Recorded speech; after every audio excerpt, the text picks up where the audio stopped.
आपको पता है, जैसे हम लोग कीर्तन करते हैं ना, जय जय राम कृष्ण हरि, ऐसे एक कीर्तन और होता है, ज्ञानोबा तुकाराम, ज्ञानोबा तुकाराम, ज्ञानोबा तुकाराम। ये ज्ञानोबा तुकाराम कीर्तन क्यों होता है?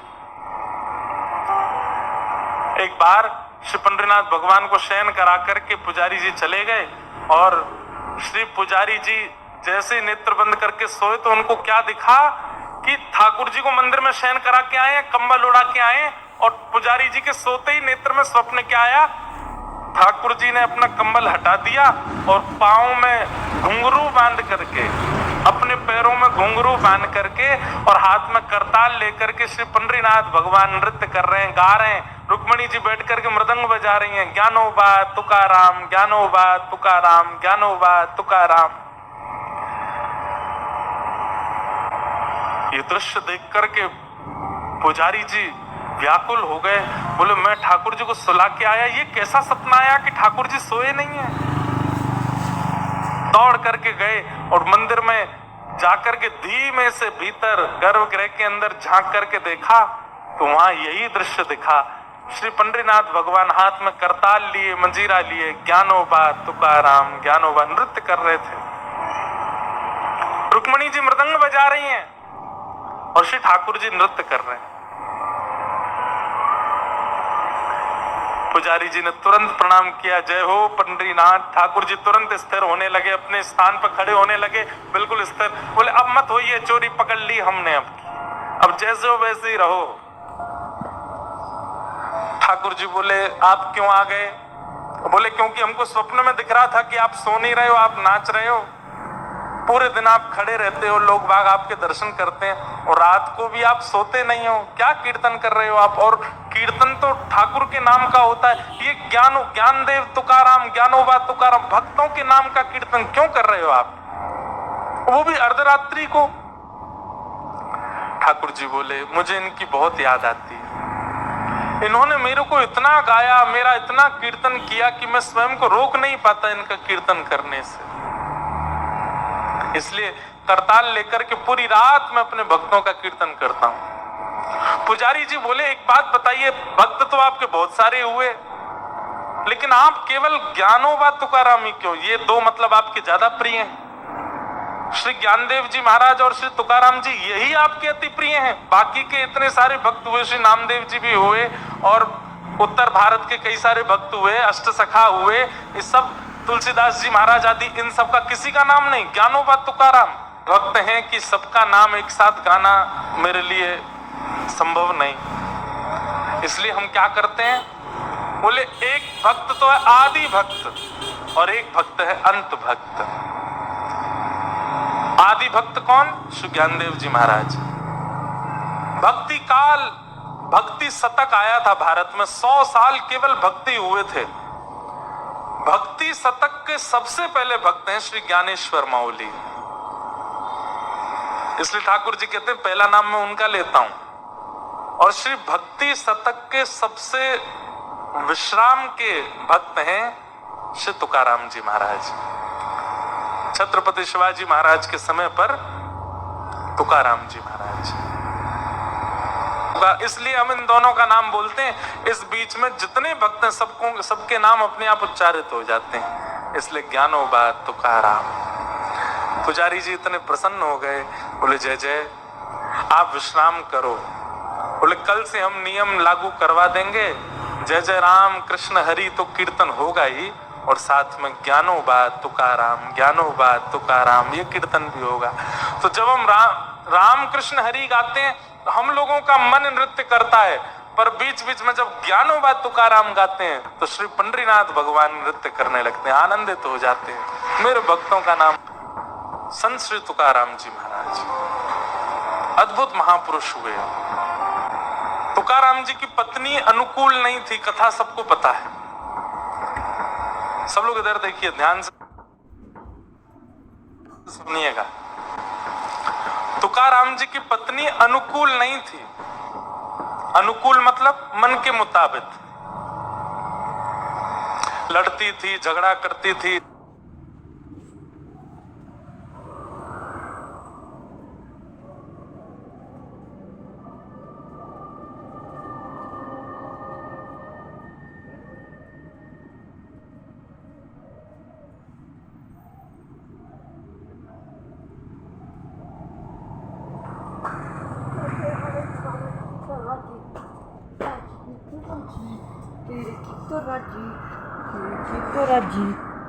डांटती थी, फटकारती थी और कभी कभी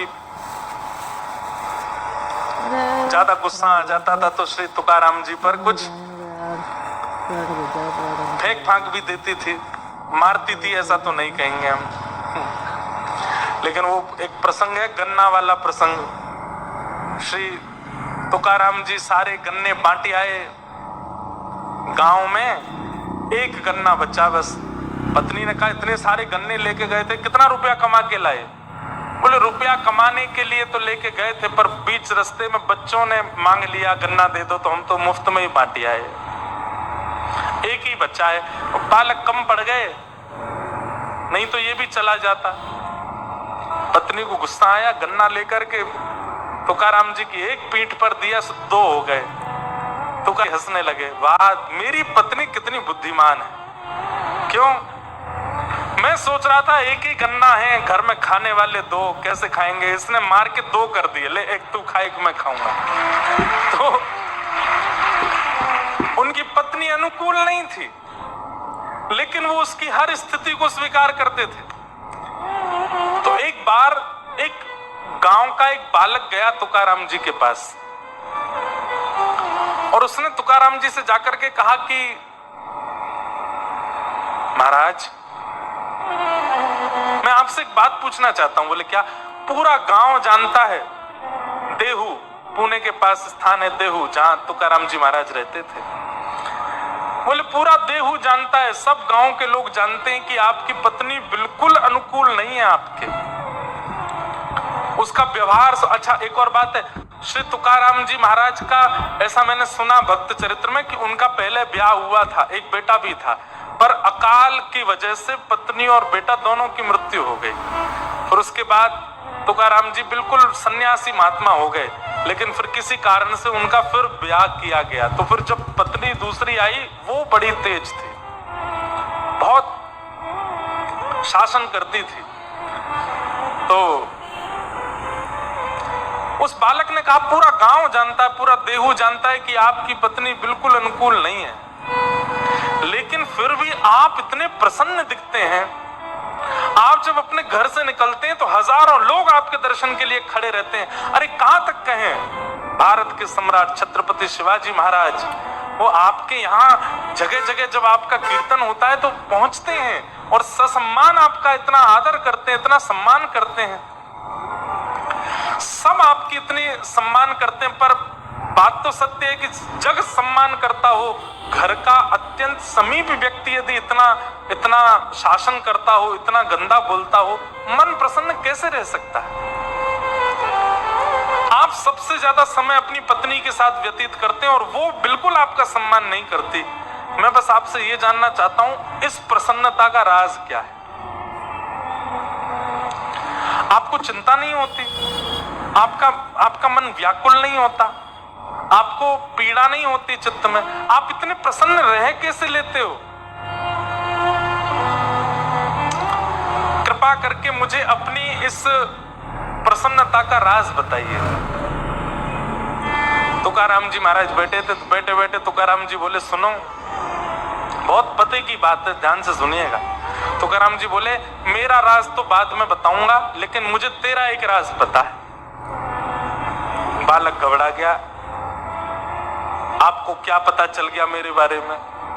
बोले तुम्हारा एक राज पता है कि तुम्हारे जीवन के केवल 7 दिन बचे हैं, 7 दिन बाद तुम्हारी मृत्यु हो जानी है बच्चा, केवल 7 दिन बचे हैं तुम्हारे। और वो बालक अपने प्रश्न तो सब भूल भाल गया। बोले मैं काय को आ गया आपके पास। तुकाराम जी को प्रणाम करके तो तुरंत भागा। 7 ही दिन बचे थे उसके। 7 दिन तक वो बालक ऐसा हो गया, एकांत में बैठा रहता। कोई आकर के उसकी बहुत प्रशंसा करता तो वो प्रसन्न नहीं होता था, कोई आकर के उसकी बहुत निंदा करता तो वो दुखी नहीं होता था, कोई आकर के उसका बहुत सम्मान करता था तो उसको पीड़ा नहीं होती थी, कोई उसका अपमान कर देता था तो वो सोचता था भाई जीवन के 7 ही दिन बचे, कर ले अपमान, तू भी क्या कर। 24 घंटा केवल राम कृष्ण हरि राम कृष्ण हरि राम कृष्ण हरि। जीवन के 7 दिन बचे, मैंने ये भी अपराध किया था, मैंने ये भी पाप किया था, मुझसे ये भी गलती हो गई थी, हे ठाकुर जी मुझे क्षमा कर देना, मेरे जीवन का बस 7 दिन बचे हैं, मुझे सदगति दे देना हे ठाकुर जी। एक संत तुकाराम जी जैसे संत की आज्ञा लेकर के छत्रपति शिवाजी रहते हैं, वो मुझसे झूठ तो बोलेंगे नहीं। मेरे जीवन के 7 दिन बचे हैं, नाथ मुझ पर कृपा करना। 7 दिन बीत गए, जैसे ही 7वां दिन प्रारंभ हुआ, सुबह स्नान ध्यान करके ठाकुर जी की सेवा करके, और दिन तो तिलक लगाता था, पर आज तो वो पूर्ण रूपेण द्वादश तिलक,